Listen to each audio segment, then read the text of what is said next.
A week before my sister Angela's wedding, I got a text from my mom that changed everything. She mentioned something about the kids' room being ready. I called her, confused. That's when she dropped it on me like it was nothing. I was going to babysit 12 kids during the entire reception. I never agreed to this. When I protested, she cut me off. "Family helps family, Marion," she said. "Angela needs this." The manipulation had already started, and I didn't even see it coming. I hung up the phone and immediately called Angela. My hands were shaking with anger. This had to be some kind of mistake. My sister picked up on the third ring, her voice bright and cheerful. "Angela," I said, trying to keep my voice steady. "Did you know Mom volunteered me to babysit during your wedding?" There was a pause. "Oh, that. Yeah. I thought Mom asked you months ago. You said yes, right?" Her tone was too casual, too rehearsed. I felt my stomach drop. "No, Angela. I never said yes because no one ever asked me." She sighed, and I could practically see her rolling her eyes. "Marion, it's not a big deal. It's just watching some kids for a few hours. You don't have a date anyway, so what else would you be doing?" "I would be attending my sister's wedding," I said through clenched teeth. "I'm in the wedding party. I'm supposed to give a toast. I'm supposed to sit at the head table. We can work around that," she said dismissively. "Look, I have 1,000 things to deal with right now. Can you just do this one thing without making it difficult?" I sat there in my apartment, staring at the wall, realizing that both my mother and sister had planned this together. They'd coordinated their stories, and I was the last to know. Over the next hour, I started thinking back through the past 6 months. Every family dinner suddenly made sense in a new, darker way. My mother constantly asking if I was still single, if I'd found a real job yet. I'm a freelance graphic designer making around $70,000 a year. It's good money, but in my mother's eyes, it wasn't a real career because I didn't have an office or a boss. Angela was marrying Trevor, an investment banker who pulled in $300,000 annually. Their wedding budget was $75,000. My mother talked about it constantly, showing me venue photos, cake designs, floral arrangements. She never once asked if I needed help with anything in my life. It was always about Angela's perfect day. I decided to call my father. Maybe he could be reasonable. "Dad," I said when he answered, "did you know about this babysitting thing?" He sighed heavily. "Marion, just do it. You know how your mother gets. It's one day. Let's not make waves." "Make waves?" I repeated. "Dad, I'm in the wedding party. How am I supposed to watch 12 kids and participate in my own sister's wedding? Your mother said she'd figure out the logistics. Just go along with it, son. Please. I'm too old for this stress." He hung up before I could respond. The next day, I drove to the wedding venue to see this kid's room for myself. The coordinator showed me to a small conference room in the back of the building. It was windowless and cramped, maybe 15 feet by 20 feet. There was a fold-out table and some metal chairs. Nothing else. "This is it?" I asked. The coordinator looked uncomfortable. "Your mother was very specific about this room. She said it would be perfect. For 12 kids, ranging from toddlers to 10-year-olds? She shifted her weight. "I'm just showing you what was booked, sir." I looked around the space. No toys, no activities, no safety features. Just a depressing box with fluorescent lighting and industrial carpet that smelled like cleaning chemicals. When I got home, I called my mother again. She picked up with an exasperated tone. "What now, Marion?" "The room isn't suitable for children," I said. "There's nothing in there. No entertainment, no safety measures, nothing." "You can bring some things from home," she said. "Use your creativity. You're always saying you're creative with your design work." "Mom, I'm not a child care provider. I don't have toys or supplies for 12 kids." "Then go buy some," she snapped. "Do I have to think of everything? Angela is getting married. This is important. Why are you being so difficult?" "I'm difficult? I never agreed to any of this." She hung up on me. That evening, I discovered something that made everything worse. My cousin Jake accidentally forwarded me a message. It was from a family group chat I'd never been added to. The message thread was titled Angela's Big Day Planning. I scrolled through with growing horror. Messages from my mother, my aunts, my uncles, even Angela herself. They'd been discussing keeping Marion busy, so he doesn't make the wedding about himself like he always does. My Aunt Sharon wrote that I needed to be given a job to keep me out of the way. My uncle posted laughing emojis. There were dozens of messages spanning 3 months. They'd coordinated this entire scheme, making sure I'd be stuck in that room while everyone else celebrated. They talked about me like I was a problem to be managed, not a member of the family. I took screenshots of everything. My hands were shaking so badly I almost dropped my phone. I sent the screenshots to the entire family group chat with a simple message. Want to explain this? My phone exploded with calls and texts within minutes. I ignored most of them.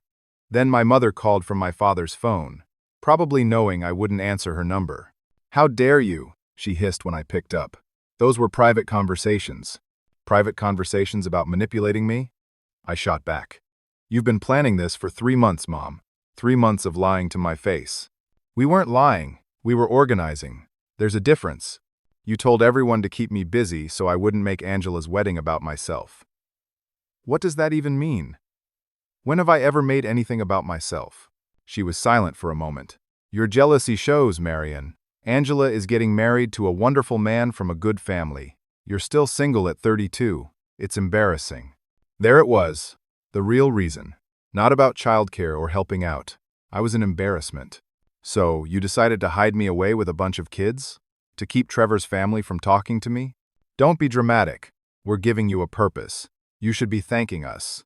I hung up and immediately called Angela. She needed to hear this from me before Mom twisted the story. Angela picked up crying. "Marion, why did you send those messages? You've ruined everything. Everyone is fighting now." "Good," I said coldly. "Maybe they should see what they've been doing." "You're so selfish," she sobbed. "This is my wedding week. My special time. And you're making it about you. Just like Mom said you would." "I made it about me?" "Angela, listen to yourself. I found out a week before your wedding that I've been volunteered as free labor. That I've been talked about behind my back for months. That my own family thinks I'm an embarrassment." "You are embarrassing," she shouted. "You're 32 with no wife, no real job, no house. Trevor's family is going to judge us because of you. Mom is just trying to manage the situation." "Manage the situation," I repeated slowly. "Is that what I am to you? A situation?" She didn't answer. "You know what, Angela? I'm done. Find someone else to watch those kids." I hung up and blocked her number. Within an hour, there was a knock at my door. I opened it to find my father standing there, looking exhausted. "Can I come in?" he asked quietly. I stepped aside and let him in. He sat heavily on my couch and rubbed his face. "Your mother is beside herself," he said. "Angela is threatening to call off the wedding. This has gotten out of hand." "Out of hand? Dad, they've been planning to humiliate me for months." "Nobody was trying to humiliate you. They just wanted you to help out." "By lying? By talking about me behind my back? By calling me an embarrassment?" He winced. "Your mother shouldn't have said that. But Marion, you have to understand. Trevor comes from money. Old money. His parents are very traditional. They're already asking questions about why Angela's brother isn't married. Why he doesn't have a conventional career. Your mother is trying to avoid uncomfortable conversations. So I'm the family secret? The one they need to hide? Not hide. Just keep busy. Look, I know it sounds bad when you say it like that, but family events are complicated. There's politics involved." I stared at my father. "You think this is okay?" He looked down at his hands. "I think your mother went too far. But I also think you're overreacting. It's one day. Marion. Just watch the kids. Make peace. Move on. And if I don't," his face hardened, "then you'll be the one who destroyed his sister's wedding. Is that what you want?" After he left, I sat in the dark for a long time. I thought about just giving in, taking the path of least resistance like I always did. Growing up, I'd learned early that keeping the peace meant making myself smaller. Angela got the bigger bedroom, the better presents, the attention at every family gathering. I got the leftovers and was told to be grateful. But something had shifted in me. Maybe it was seeing those messages, reading how little they thought of me. Maybe it was realizing that no matter what I did, I'd never be good enough for my mother's approval. Whatever it was, I decided I was done shrinking. The next morning, I got a call from Trevor himself. That surprised me. We'd never been particularly close. "Marion," he said, his voice serious. "We need to talk. Can I buy you lunch?" We met at a diner near my apartment. Trevor showed up in a suit, clearly taking time from work. He ordered coffee and got straight to the point. "Angela told me everything," he said, "and then I talked to your mother." "Marion, I had no idea this was going on." "You didn't know about the babysitting?" "I knew Angela wanted someone to watch the kids. I didn't know you'd been volunteered without your consent. I definitely didn't know about the group chat or the things your mother said." He pulled out his phone and showed me his own message thread with Angela. She'd finally told him the truth after I'd blown up the family chat. He scrolled to a message he'd sent his fiancée. "This isn't right. You need to make this right with your brother." "I offered to pay for professional childcare," Trevor continued. "Multiple times. Your mother refused. She said it was wasteful when you could do it for free. I thought you'd agreed to it." I shook my head. "Never asked. Never agreed." Trevor looked disgusted. "That's not okay. Look, Marion, I'm marrying into your family, which means you and I are going to be brothers. I don't want to start this relationship with lies and manipulation." "What are you saying?" "I'm saying I support whatever you decide to do. If you don't want to watch those kids, don't do it. I'll handle my future in-laws." I appreciated that more than he knew. "But what about Angela? She's furious with me." "Angela is stressed and scared. She's been planning this wedding for 18 months. But she also loves you. Even if she's not showing it right now. Give her time." After lunch, I went home and made a list. 12 kids were supposed to be at that wedding. I needed their parents' contact information. It took some digging through the family network, but I got it. Then I started making phone calls. The first parent I called was a woman named Jennifer, whose twin boys were supposed to be there.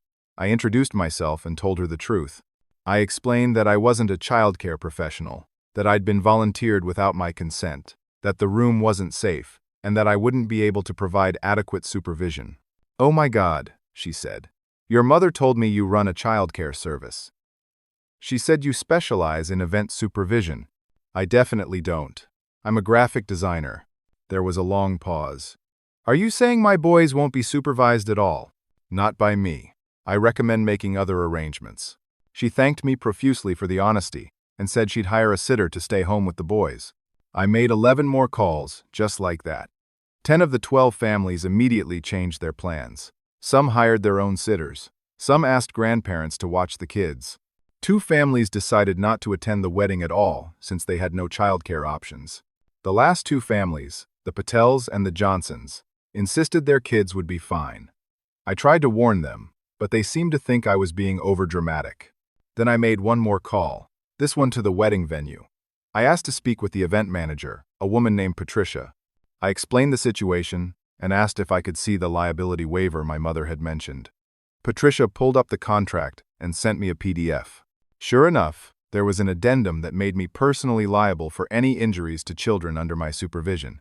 The signature looked like mine but wasn't quite right. "Miss Patricia," I said slowly, "I didn't sign this." There was a pause. "Sir, are you saying this signature was forged?" "I'm saying I never saw this document before today." She let out a long breath. "That's a serious allegation." "I know. But I'm also not qualified to supervise 12 children. The room isn't child-proofed. And I'm not comfortable with this liability." "Give me 24 hours, she said. "I need to review our policies."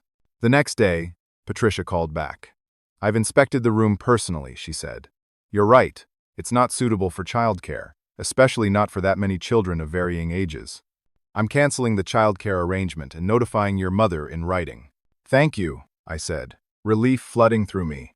"For what it's worth," Patricia added, "your mother was very insistent that room would work. She seemed more concerned about cost than safety. I should have pushed back harder. It's not your fault."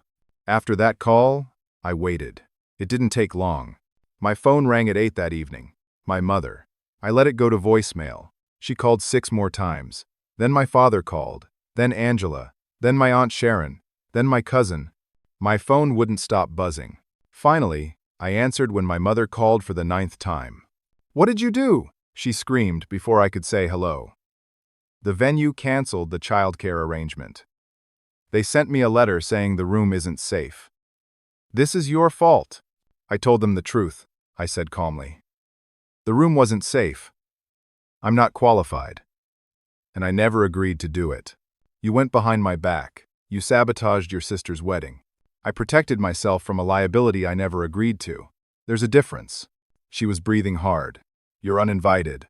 Don't come to the wedding. Angela doesn't want you there. Fine, I said. I'll stay home. But I knew I wouldn't. I had one more move to make. 2 days before the wedding, I got a call from my grandmother. She was 93 and living in an assisted living facility about an hour away. Her voice was thin and confused. "Marion? Is that you, sweetheart?" "Yes, Grandma. It's me. Your mother told me you're not coming to the wedding.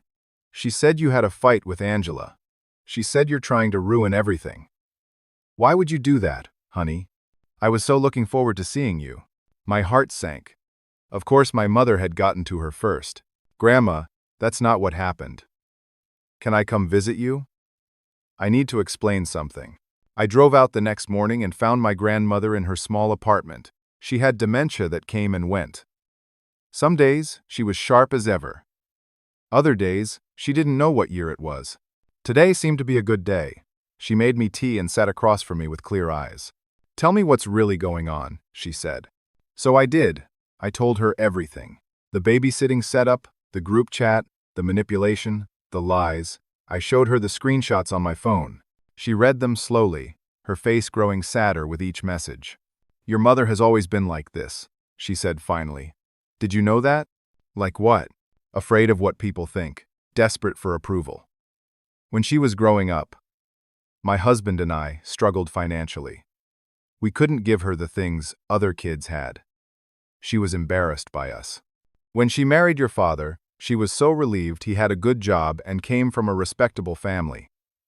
She spent her whole life trying to prove she belongs. That doesn't excuse what she's doing to me. No, it doesn't. But it explains it. She sees you as a reflection of her. Your success or failure is her success or failure. You being single and working for yourself, it makes her feel like she failed as a mother. That's not fair to me, Grandma. Life rarely is, sweetheart. She squeezed my hand. But I want you to know something. I'm proud of you. You're kind and talented, and you make your own way in the world. Don't let your mother's fears make you small. Tears stung my eyes. Thank you. Now, about this wedding. Are you going? I don't know. Angela uninvited me. Angela is scared and overwhelmed. She'll regret it later. But Marion, you need to decide what's right for you, not what's right for your mother or your sister. What do you want? I thought about it. What did I want? I wanted my family to see me. Really see me. I wanted them to stop treating me like an embarrassment or a problem. I wanted justice. I want them to understand that I'm not going to be treated this way anymore. My grandmother smiled. Then show them. On the drive home, my phone rang. It was Angela. I debated not answering, but something made me pick up. "Marion," she said quietly. "Trevor told me you met with him. He said I've been awful to you. You have been.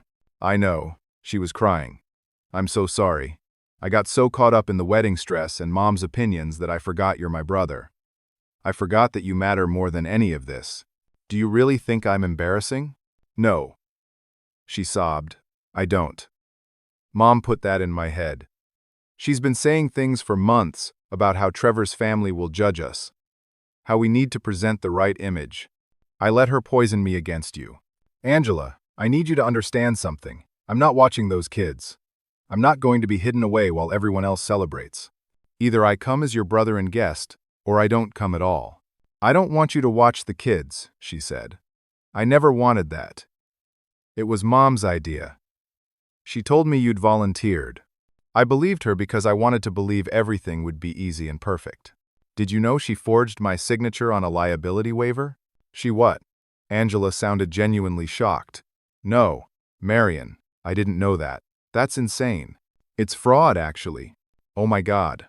There was silence. What are you going to do? I don't know yet. But I need you to decide whose side you're on. Mine or Mom's? Because this has to stop. Yours, she said without hesitation. I'm on your side. I'll talk to her. She won't listen. Then I'll uninvite her to the wedding. I almost laughed. You can't uninvite your own mother to your wedding. Watch me, Angela said fiercely. This is my wedding, mine and Trevor's. And I want my brother there. I want him at the head table where he belongs. I want him to give his toast. I want him to be part of the day. If Mom can't handle that, she can stay home. For the first time in a week, I felt a tiny spark of hope. The morning of the wedding, I woke up to 53 missed calls and 78 text messages. My stomach dropped. Something had gone catastrophically wrong. I scrolled through the messages. The caterer had canceled. Last night, no food for 150 guests. The wedding was in 5 hours, and Angela was in full panic mode. I called her immediately. She answered on the first ring. Marion, oh God. Marion. The caterer canceled. Mom didn't pay them. She kept saying she would, but she didn't. And now they won't come, and I don't know what to do. We have no food. No cake. Nothing. The wedding is ruined. Where's Mom? Not answering her phone. Dad is trying to find last-minute catering, but everywhere is booked or wants a fortune. Trevor is calling in favors, but it's Saturday morning. Nobody has availability. She was crying so hard she could barely breathe. Angela, calm down. Let me think. There's nothing to think about. It's over. We'll have to cancel. Don't cancel. Give me an hour. Marion, what can you possibly do in an hour? Trust me. I hung up and got dressed in my best suit. Not the rental my mother had canceled, but my own navy blue suit that I'd bought for client meetings. I looked good. Professional. Put together. Then I drove to my favorite restaurant, a place called Gerald's. It was an upscale establishment where I'd been a regular customer for 3 years. I knew the owner personally. We'd developed a friendship over countless dinners and conversations about his business and my design work. Gerald was in the kitchen when I arrived. He took one look at my face and led me to his office. What's wrong? He asked. I need a favor, a big one. I explained the situation. My sister's wedding in 5 hours. No caterer. 150 guests. Complete disaster. Gerald listened without interrupting. When I finished, he leaned back in his chair. You want me to cater a wedding with 5 hours' notice? I can pay. I pulled out my wallet. I have $8,000 available across my savings and credit cards. I know it's not enough for your usual service, but I'm desperate. Please. My sister doesn't deserve to have her wedding ruined because my mother is incompetent. Gerald studied me for a long moment. You're a good brother, you know that? I try. Tell you what. Give me the venue address. I'll handle it. I can pay you right now. He waved his hand. We'll figure out the money later. Let me make some calls. Gerald, I can't ask you to do this for free. You're not asking. I'm offering. Now get out of my office and go get ready for a wedding. I'll have food there by 2. I left the restaurant in a daze. It was 10 in the morning. The wedding started at 3. Reception at 4. If Gerald could actually pull this off, he'd be a miracle worker. At 11, my mother called. I almost didn't answer, but curiosity got the better of me. Marion, she said, her voice strained. We need you. I'm listening. The caterer situation. We need help. Do you know anyone who could provide food on short notice? I might. Really? Her voice brightened with desperate hope. Who? I'll handle it. But I need something from you first. This isn't the time for negotiations, Marion. Actually, it's exactly the time. You want my help? You'll agree to my terms. What terms? You apologize. Publicly. At the reception. You apologize for how you've treated me. For the lies. For the manipulation. And you repay every cent I'm about to spend on fixing your mistake. You have 90 days. She was silent. Mom, are you there? I can't apologize at Angela's wedding. It would be humiliating. Then you'll have no food at Angela's wedding. Your choice. I could hear her breathing, sharp and angry. This is blackmail. No, it's accountability. You have until noon to decide. I hung up. At 11:45, she called back. Fine, I'll apologize. And repay the money? Yes. She sounded like every word was being dragged out of her. Yes, I'll repay you. Good. The food will be there at 2. Make sure the venue staff is ready to receive it. How did you arrange this so fast? That's my business. I arrived at the venue at 1:30. Guests were starting to trickle in early. Trevor's parents stood near the entrance, looking uncomfortable. The wedding party was getting ready in separate rooms. Angela texted me asking where I was.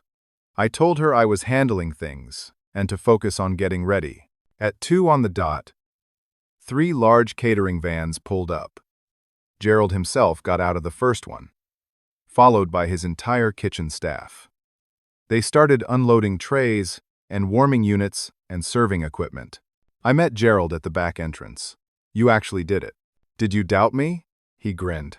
Come see what we've got. He showed me everything. Not the simple buffet I'd expected, but a full premium spread.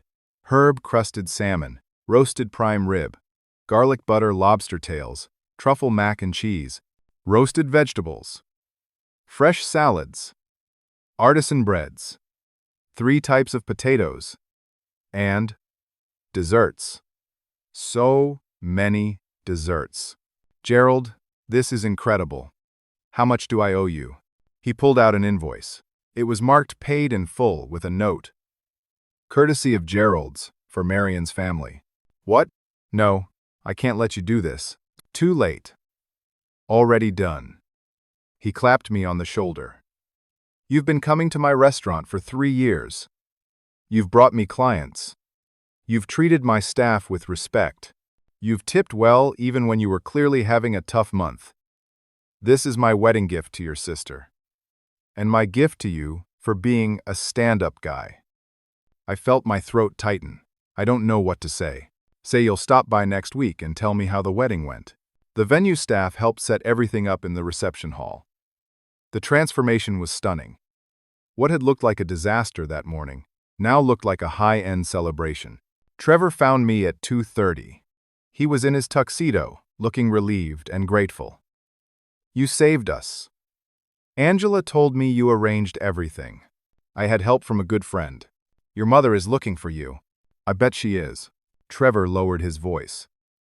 She tried to take credit for this. Told my parents she had a backup caterer all along. I shut that down immediately. I made sure they know this was you. Thank you. No, Marion. Thank you. You could have let us crash and burn. Instead, you stepped up. That's what family does. The wedding ceremony was beautiful. Angela looked stunning in her dress, and Trevor couldn't stop smiling. I sat with my grandmother, who kept squeezing my hand and whispering about how lovely everything was. My mother sat in the front row, her face tight. She'd tried to rearrange the seating to put me in the back corner of the reception hall, but Trevor had intervened. I was at the head table, exactly where I was supposed to be. During the cocktail hour before the reception, Trevor's parents approached me. His father, Richard, was a tall man with silver hair and an intimidating presence. His mother, Caroline, wore pearls and a dress that probably cost more than my car. You must be Marion, Richard said, extending his hand. Trevor speaks very highly of you. We heard you arranged the catering on very short notice, Caroline added. That must have been quite an undertaking. I have a good friend in the restaurant business. He pulled through for us. Angela mentioned you're a graphic designer, Richard said. Freelance, is that right? Yes, sir. I've been building my client base for about 5 years now. Trevor tells me you're quite talented. We might have a project for you at my firm. We're rebranding our marketing division. Would you be interested in discussing it? I'd be honored. My mother appeared then, hovering nearby with a forced smile. She'd clearly been eavesdropping. Marion is very busy with his little projects, she interjected. I'm not sure he has time for corporate work. Caroline raised an eyebrow. How interesting. Most people would jump at the opportunity to work with Blackstone Financial. Oh, I'm sure he would, my mother backpedaled. I just meant he has so many commitments. I can manage my own schedule, Mom. I turned back to Richard. I'd be very interested in hearing more about the project. Excellent. Here's my card. Call my office Monday. As Trevor's parents walked away, my mother grabbed my arm. What do you think you're doing? Networking. Isn't that what people do at weddings? Her face flushed. You're making a spectacle of yourself. I'm making conversation. There's a difference. She opened her mouth to say more, but my father appeared and steered her away. He gave me an apologetic look over his shoulder. The reception began, and the food was a massive hit. Guests couldn't stop commenting on how delicious everything was. Several people asked Angela for the caterer's information. She graciously pointed them to me, explaining that I'd arranged everything. Trevor stood up to give his speech, thanking everyone for coming. Then he did something I didn't expect. Before we continue, I want to acknowledge someone who saved this entire day. When we had a vendor crisis this morning, my new brother-in-law Marion stepped up with resources and connections to make sure you all got to enjoy this incredible meal. Marion, could you stand? The room erupted in applause. I stood awkwardly, not used to being in the spotlight. My mother sat frozen, clapping mechanically with a smile that didn't reach her eyes. Now, Trevor continued, I'd like to invite Marion to give his toast to the bride and groom. I made my way to the microphone, my heart pounding. I hadn't prepared anything because I thought I wouldn't be allowed to speak. But as I looked out at the faces of my family and friends, the words came naturally. I've known Angela my whole life, obviously. I started, getting a few chuckles. We grew up together, fought like all siblings do, borrowed each other's stuff without asking. But through it all, she's been my sister. And watching her today, seeing how happy she is with Trevor, I'm reminded what really matters. I paused, choosing my words carefully. Family is complicated. It's messy. It's not always easy. But, at the end of the day, we show up for each other. We support each other. We lift each other up, even when it's inconvenient or difficult. Trevor, you're gaining a sister today, and you're inheriting all of us. I hope you're ready for the adventure. More laughter. But seriously, what I see when I look at you two is partnership, respect, love, the kind of relationship where both people make each other better. Angela, you've found someone who values you for who you are, who stands beside you, who has your back. That's precious. Hold on to it. I raised my glass. To Angela and Trevor. May your marriage be filled with honesty, trust, and the courage to always choose each other. Congratulations. The room raised their glasses and drank. As I sat down, Angela was crying happy tears. Trevor shook my hand firmly. My grandmother beamed at me from her table. My mother stared at her plate. The reception continued with dancing and more food, and the usual wedding festivities. I danced with my grandmother, who told me I'd given a beautiful speech. I danced with Angela, who apologized again for everything. I even danced with a few of Trevor's cousins, who seemed genuinely interested in getting to know me. Around 8 in the evening, I was standing near the bar when my mother approached. She'd been drinking. I could tell by the way she walked and the slight slur in her words. "You think you're so clever, don't you?" she said quietly, making sure no one else could hear. "I don't know what you mean. Making yourself the hero. Making me look incompetent. This was supposed to be about Angela, but you made it about you, just like I knew you would. I saved Angela's wedding. You almost ruined it by not paying the caterer." "That's a lie. I was going to pay them. They were unreasonable with their payment schedule. They required a deposit 2 weeks ago. You never paid it." "How do you know that?" "Because I called them and asked." Her face darkened. "You had no right." "I had every right. This is my sister's wedding too. And unlike you, I actually care about her happiness more than appearances." "You ungrateful little brat," she hissed. "After everything I've done for you, the sacrifices I made raising you, and this is how you repay me? By humiliating me in front of Trevor's family?" "I didn't humiliate you. You did that yourself. We have an agreement," she said, changing tactics. "I'm supposed to apologize. Fine. I'll do it now. She turned toward the microphone, but I caught her arm. Not like this. Not when you're drunk and angry. That's not an apology, that's a scene. You said I had to apologize. I said you had to apologize publicly, but I also want it to be genuine. If you can't do that, then don't bother. She yanked her arm away. You'll never be satisfied, will you? No matter what I do, it won't be good enough for you. Mom, all I've ever wanted is for you to see me. Really see me. Not as an embarrassment or a disappointment, but as your son. Someone with value. Someone who matters. Her eyes filled with tears, but they weren't tears of remorse. They were tears of anger and frustration. You don't understand the pressure I'm under, she said. You don't know what it's like to worry about what people think, about maintaining a certain image. You've always had the luxury of not caring about anyone's opinion but your own. That's not true. I've spent my whole life trying to earn your approval. I just finally realized I never will. She stared at me for a long moment, then walked away without another word. My father found me a few minutes later. He looked exhausted. Your mother is upset. I noticed. She wants to leave. But Angela asked us to stay for the cake cutting. Then stay for the cake cutting. He rubbed his temples. Marian, I know you're angry. You have a right to be. But can you meet her halfway? For Angela's sake? I have met her halfway, Dad. I've met her more than halfway. I saved this wedding. I stepped up when she failed. And she still can't admit she was wrong. He didn't have an answer for that. The cake cutting happened without incident. Angela and Trevor fed each other bites of cake while everyone took photos. It was sweet and traditional, and exactly what a wedding should be. But as I watched my mother standing stiffly beside my father, her face a mask of controlled rage, I knew this wasn't over.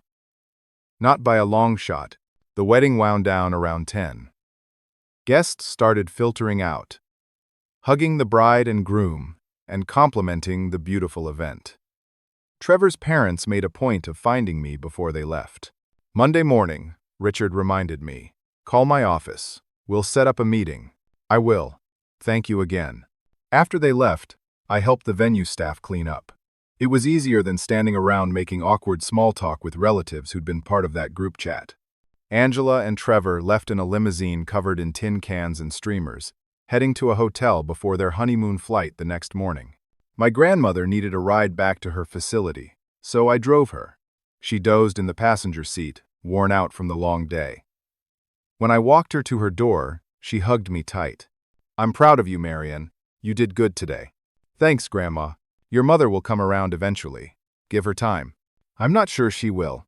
She will, because the alternative is losing you completely, and despite everything, she doesn't want that.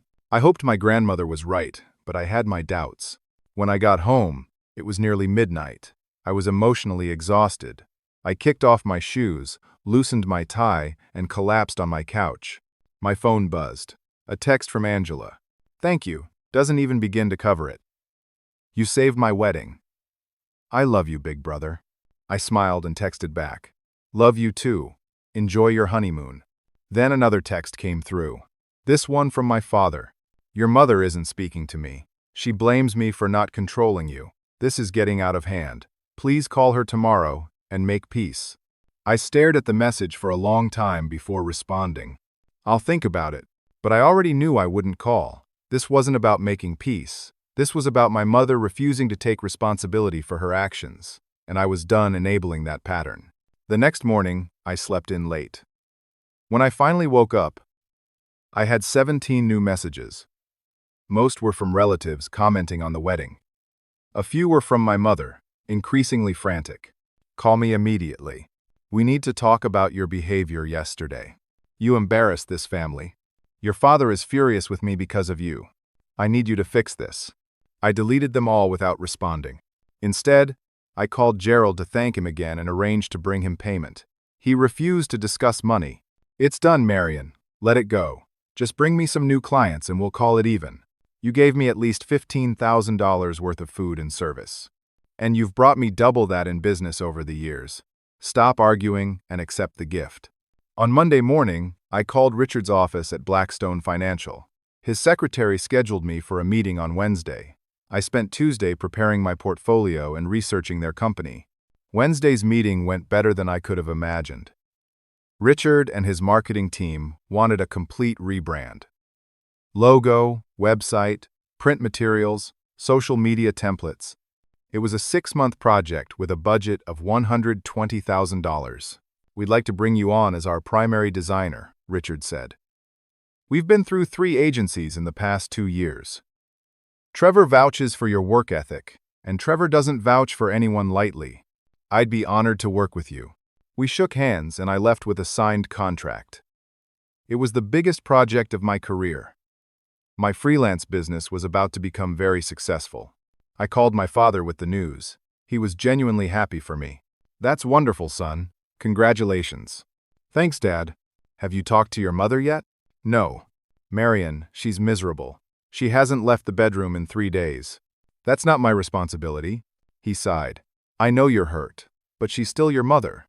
A mother who forged my signature, lied to me for months, and tried to hide me away at my sister's wedding. A mother who called me an embarrassment. She was wrong to do those things. Was she? Or is she just sorry she got caught? He didn't answer. Dad, I love you. But I need you to understand something. I'm not going to apologize for standing up for myself. I'm not going to pretend everything is fine when it's not.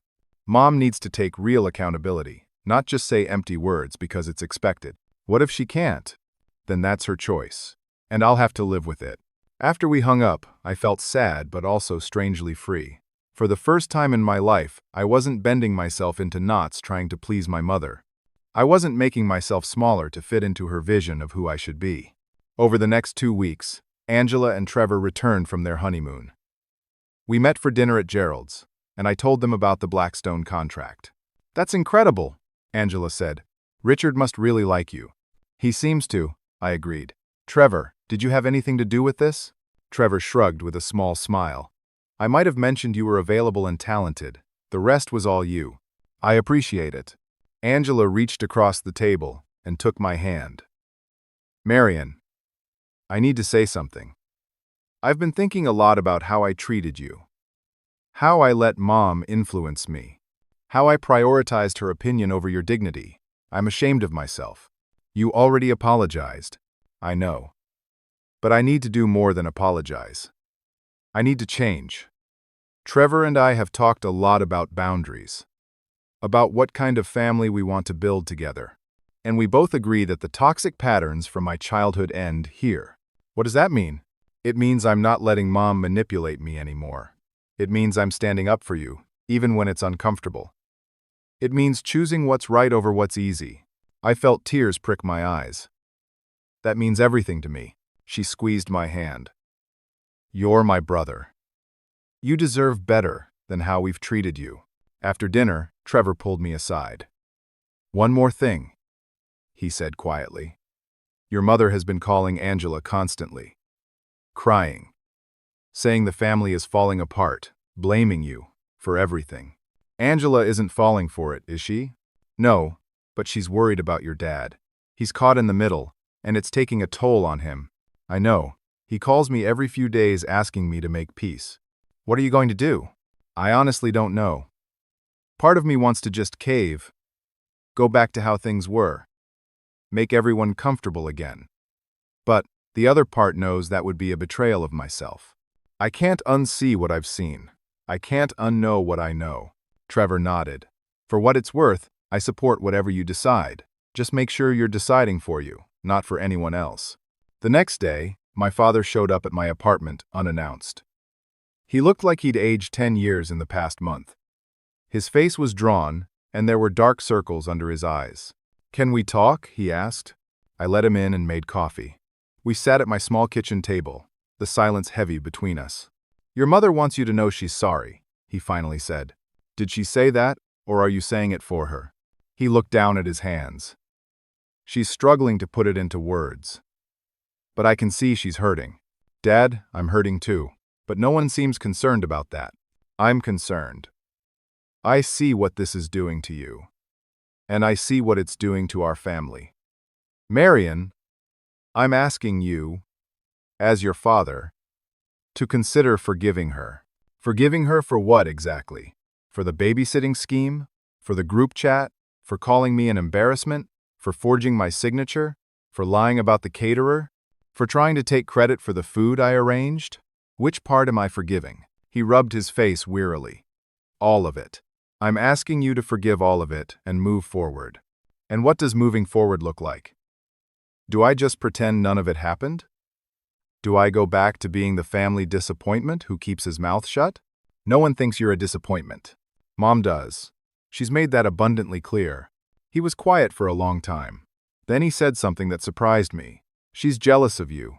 What? Your mother is jealous. You're doing exactly what you want with your life. You're not worried about what people think. You're successful on your own terms. She could never do that. She spent her whole life trapped by other people's expectations. And seeing you break free makes her feel like a failure. That's not my fault. I know it's not. But maybe understanding where she's coming from will help you find compassion. I looked at my father. This man who'd spent his whole marriage playing peacemaker, absorbing conflict, smoothing over problems. I loved him, but I also felt sorry for him. Dad, I have compassion. But compassion doesn't mean accepting mistreatment. I can understand why Mom acts the way she does and still choose not to subject myself to it anymore. So, you're just done with her? I'm done accepting her behavior without consequences. If she wants a relationship with me, she needs to do the work to repair it. Real work. Not performative apologies or empty promises. He stood up slowly. I'll tell her that. After he left, I felt hollowed out. This wasn't how I wanted things to be. I didn't want a fractured family. But I also couldn't keep sacrificing my dignity for the illusion of peace. 3 weeks after the wedding, I received a letter in the mail. It was from a law firm. My hands shook as I opened it. The letter demanded that I pay for emotional distress caused to my mother. It threatened a lawsuit for defamation and intentional interference with family relationships. It cited the wedding drama as evidence of my malicious intent. I read it 3 times, my anger building with each pass. She was actually threatening to sue me. I immediately called Jake, my cousin who was a lawyer. He agreed to look at the letter. This is garbage, he said after reading it. Complete nonsense.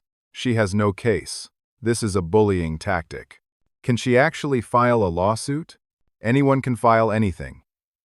But no judge would take this seriously. She'd be laughed out of court. The real question is whether she's serious or just trying to scare you. What should I do?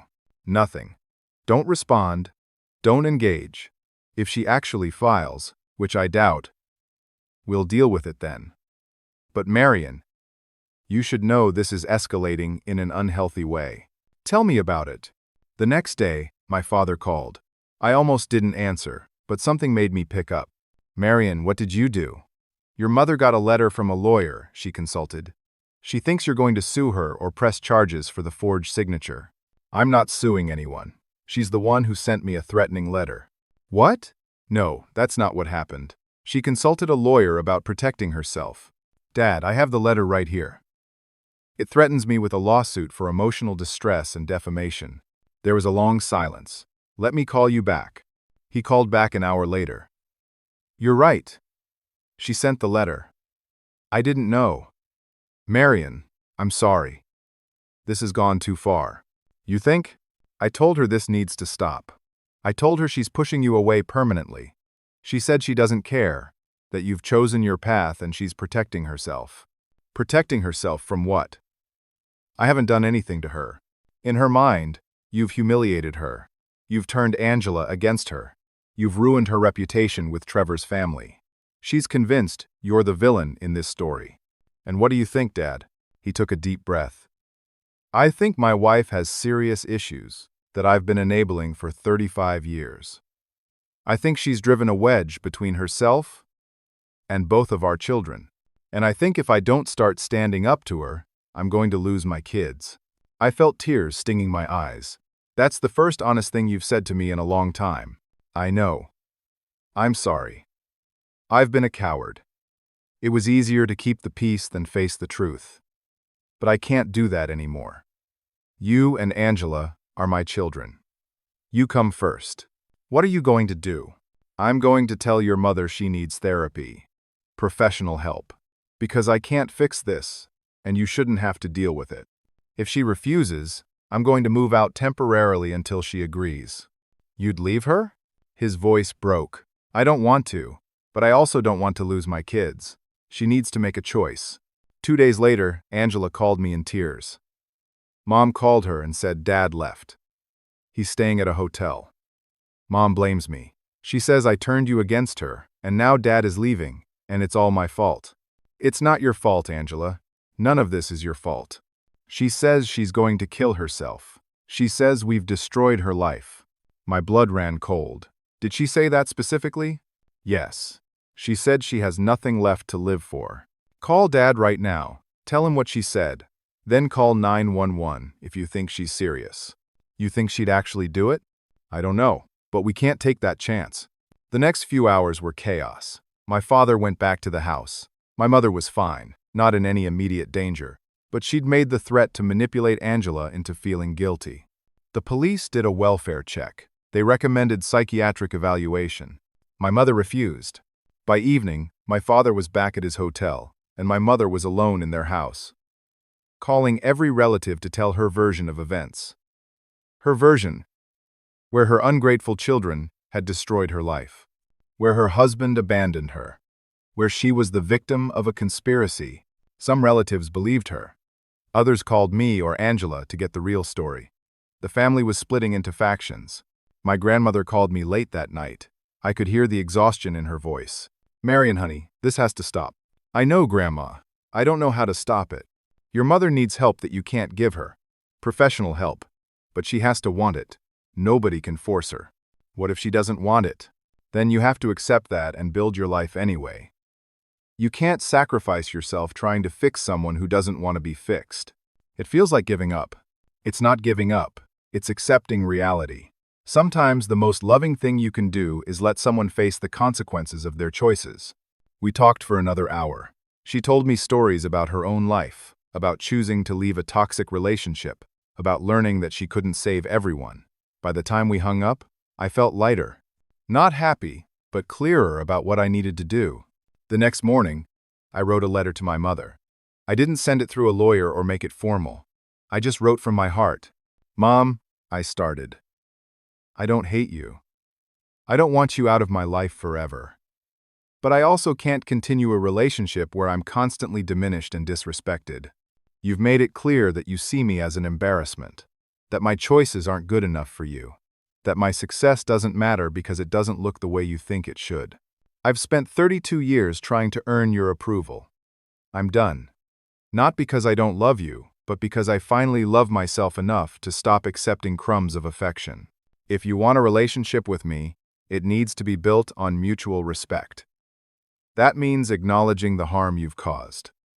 Not with excuses or justifications, but with genuine accountability. It means changing behaviors, not just apologizing when you're caught. I'm not asking you to be perfect. I'm asking you to try. To see me as I am, not as you wish I was. To support my choices even when they don't match your vision. To treat me with the same love and respect you've always given Angela. If you can do that, I'm here. If you can't, then we'll need to have limited contact until you're ready. This isn't me rejecting you. This is me finally standing up for myself. I hope someday you can understand the difference. I love you, even when it's hard. Marion. I mailed the letter and waited. Days passed with no response. Then a week. Then 2 weeks. Life continued. I threw myself into the Blackstone project, working long hours to create the perfect rebrand. Richard and his team were thrilled with my initial concepts. The work was challenging and fulfilling in a way I hadn't experienced before. Trevor and Angela invited me over for dinner regularly. We were building a genuine sibling relationship for the first time, one not mediated by our parents' dysfunction. Angela was thriving in her marriage, and seeing her happy made everything feel worthwhile. My father and I talked on the phone weekly. He'd moved into a furnished apartment and was going to therapy himself. He said it was helping him understand the patterns he'd enabled for so long. Your mother still won't get help, he told me. She insists there's nothing wrong with her, that everyone else is the problem. Have you decided what you're going to do? I'm not going back until she agrees to counseling. I've told her that clearly. The ball is in her court. How are you doing with it? He paused. Honestly, I'm sad, but I'm also relieved. I didn't realize how exhausting it was, constantly managing her emotions. It's peaceful here in my apartment. Nobody's yelling. Nobody's crying. Nobody's blaming me for things I didn't do. I'm proud of you, Dad. His voice got thick. Thank you, son. That means a lot. One Saturday morning, about 6 weeks after the wedding, there was a knock on my door. I opened it to find my mother standing there. She looked terrible. She'd lost weight. Her hair was unwashed. Dark circles shadowed her eyes. "Can I come in?" she asked quietly. I hesitated, then stepped aside. She sat on my couch, perched on the edge like she might flee at any moment. I sat across from her in my armchair and waited. "I got your letter," she said finally. I waited. I didn't know what to do with it. I was so angry. I threw it away. Then I dug it out of the trash and read it again. And again. I've probably read it 50 times. Okay, your father left me. I know. Angela barely talks to me anymore. When she does, it's cold, polite, like I'm a stranger. I stayed silent. My mother twisted her hands in her lap. Everyone's mad at me. The family is divided. Some people won't even return my calls. And it's all because of you. Here we go, I thought. The blame game. But then she said something that surprised me. Because of you, I had to look at myself. Really look. And I didn't like what I saw. Said, like, I leaned forward. What did you see? A bitter, controlling woman who pushed away the people she loves most. She was crying now, tears streaming down her face. A woman who couldn't be happy for her son's success because it didn't look the way she planned. A woman who treated her own child like a problem to be managed instead of a person to be valued. I felt my own eyes filling with tears, but I kept my voice steady. Why did you do it, Mom? Why did you treat me that way? She wiped her face with shaking hands. Because I was scared. Scared of what people would think. Scared that your choices reflected badly on me. Scared that if you were different, it meant I'd failed as a mother. So I tried to control everything. I tried to make you fit into a box that made sense to me. And in doing that, I lost you. You didn't lose me. I'm right here. But I almost did. I almost lost both my children and my husband because I couldn't see past my own insecurity and fear. She looked directly at me for the first time. Marion, I'm sorry. Truly sorry. Not because I got caught or because everyone's mad at me, but because I hurt you. Deeply, repeatedly, and you didn't deserve any of it. I sat back, processing her words. They seemed genuine. But I'd been burned before. What are you going to do differently? I asked. I started therapy, 3 times a week. It's hard and uncomfortable and I hate it, but I'm going. I'm working on understanding why I am the way I am. Why I need external validation so badly. Why I can't just let people be themselves. That's good. Your father said he won't come home until I do the work. He's serious. I could lose my marriage if I don't change. And Angela told me that if I ever manipulate or guilt trip her again, she'll cut me off completely. She meant it. I could hear it in her voice. So, you're changing because you're afraid of losing people? She considered that. Maybe that's what started it. But the more I learn in therapy, the more I realize this isn't about them. It's about me. About being so unhappy and unfulfilled that I projected it onto everyone around me. I don't want to be that person anymore. What do you want? I want to know my son. Not the version I tried to create, but the real you. I want to understand your life and your choices, even if they scare me. I want to be proud of you for who you are, not who I think you should be. I felt something shift in my chest. These were words I'd waited my whole life to hear. But I also knew words weren't enough. Mom, I need to see change. Consistent, sustained change. I need to know that when things get hard or uncomfortable, you won't revert back to old patterns. I understand. I'm not asking you to trust me right now. I'm asking you to give me a chance to earn your trust back. What about the letter? The one from the lawyer? She closed her eyes in shame. That was wrong.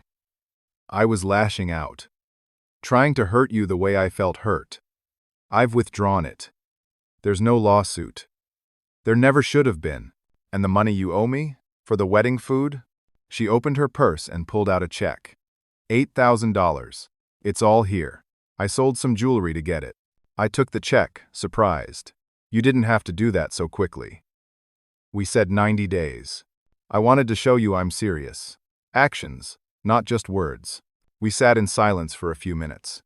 It wasn't comfortable, but it wasn't hostile either. It was the beginning of something. Maybe not trust, but possibility. I don't know if we can fix this, I said honestly. There's been a lot of damage. I know, but I want to try. If you'll let me. I thought about my grandmother's words, about letting people face consequences, about building the life I wanted, about boundaries and self-respect. We can try, I said finally, but slowly, with boundaries. If you cross them, I'll walk away. No guilt, no negotiation. That's fair. And you keep going to therapy, even when it's hard, especially when it's hard. I will. She stood to leave, and at the door, she turned back. I really am proud of you, Marion. Your business, your success, the man you've become. I should have said that years ago. After she left, I sat in my apartment for a long time, feeling a complicated mix of emotions, hope and skepticism, relief and wariness, love and hurt all tangled together. I called Angela and told her about the visit. Do you believe her? She asked. I want to, but I'm being cautious. That's smart. Trevor and I are doing the same thing. She can be in our lives, but at a distance, with strict boundaries. She doesn't get to guilt us or manipulate us anymore. How's she been with you? Better. Still awkward. She's trying too hard sometimes, which is weird in a different way. But at least she's trying. Over the next several weeks, my mother slowly started showing up differently. She came to family dinners but didn't dominate conversation. She asked about my work and actually listened. She complimented my choices without qualification. She went to therapy, religiously, and sometimes shared what she was learning. It wasn't perfect. There were moments when I could see her old patterns trying to emerge. But she caught herself. She apologized when she slipped. She asked for feedback. My father moved back home after 3 months. He said the change in her was real enough to warrant trying again, but he was keeping his apartment lease as backup, just in case. The Blackstone project wrapped up successfully. Richard was so impressed that he brought me on retainer as their exclusive designer. It was a guaranteed income of $10,000 a month plus project fees. My freelance business had become a legitimate, thriving enterprise. Thanksgiving approached. Angela offered to host at her and Trevor's house. She invited me, my parents, and my grandmother. No extended family. Just us. I almost said no. The thought of sitting around a table with my mother still made me anxious. But Angela insisted. We need to start building new traditions, she said. Healthy ones. This is part of that. So I agreed. Thanksgiving at Angela and Trevor's house was nothing like our family gatherings growing up. There was no tension, no passive-aggressive comments, no competition for attention. My mother helped in the kitchen but didn't take over. My father told jokes and actually laughed. Angela and Trevor worked as a team, and their affection for each other was obvious and sweet. My grandmother held court from the most comfortable chair, sharing stories and wisdom. She looked frailer than she had at the wedding. But her mind was sharp, and her spirit was strong. We sat down to eat around 3 in the afternoon. The food was delicious. Store-bought turkey and sides. Nothing fancy, but it didn't matter. What mattered was the feeling in the room. Before we ate, Trevor suggested we each share something we were grateful for. I'll start, he said. I'm grateful for family. Not just the family you're born into, but the family you choose and the family you become. This year taught me that relationships take work, but they're worth it. Angela went next. I'm grateful for honesty. For people who love me enough to tell me hard truths. For second chances and new beginnings. My father cleared his throat. I'm grateful for change. for the courage to face uncomfortable things, for therapy. He laughed a little. Never thought I'd say that, but it's true. My mother's turn. She looked down at her plate, then up at all of us. I'm grateful for consequences, for people who loved me enough not to enable my worst behaviors, for the pain that forced me to grow. She looked directly at me. And I'm grateful for a son who refused to be small, who showed me what real strength looks like. I felt my throat tighten. My grandmother smiled. I'm grateful to be here, to see my family healing, to witness love that's strong enough to weather storms. And I'm grateful for Marion, who started all of this by simply standing up for himself. Everyone looked at me. I took a breath. I'm grateful for all of you, I said. For the journey we've been on. Even though it was hard, I'm grateful that we're all still here, still trying. I'm grateful for boundaries and respect and the kind of love that makes space for people to be themselves. And I'm grateful that I finally learned my own worth. We raised our glasses. Trevor's eyes were shiny. Angela was crying happy tears. My father squeezed my shoulder. My mother nodded at me. A small acknowledgement of everything unspoken between us. After dinner, as we were cleaning up, my mother pulled me aside. I know I have a long way to go, she said quietly. I know trust isn't rebuilt overnight. But I want you to know, I'm committed to this. To being better. To being the mother you deserved. All along. I appreciate that, Mom. Can I ask you something? Sure. How did you do it? How did you stand up to me when everyone else just went along? I thought about it.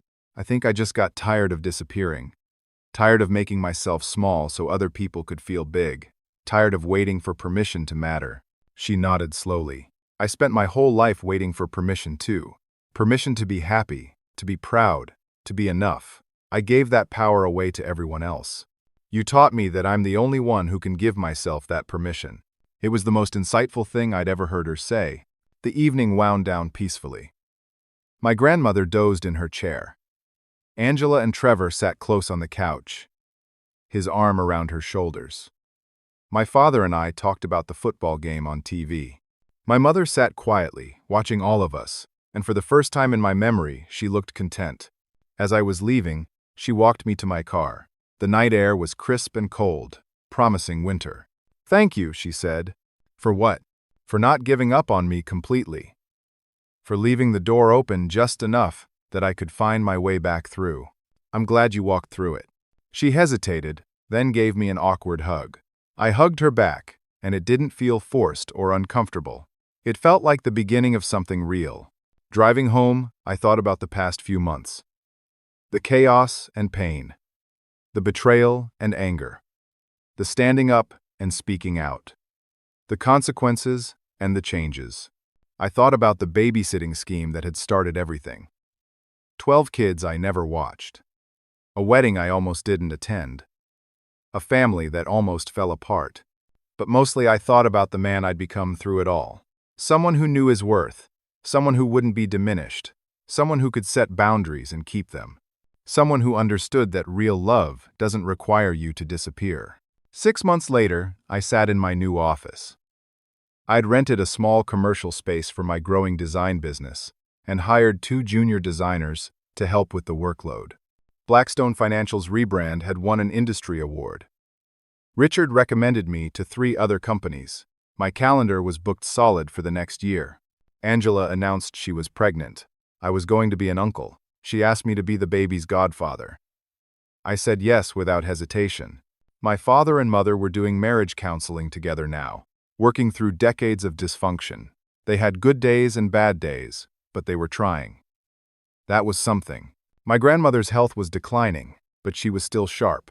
We had lunch together every Sunday. She told me repeatedly how proud she was. How glad she was that I'd stood up for myself. And my mother? She showed up to things now. Really showed up. She asked questions about my life. She celebrated my wins. She respected my boundaries. We'd probably never have a perfect relationship, but we had an honest one. That was enough. I learned something important that week before Angela's wedding. People will treat you how you let them treat you. For 32 years, I let my family make me small because I thought that's what love meant.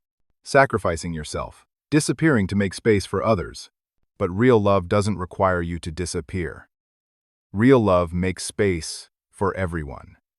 Real love respects boundaries and honors dignity and celebrates differences.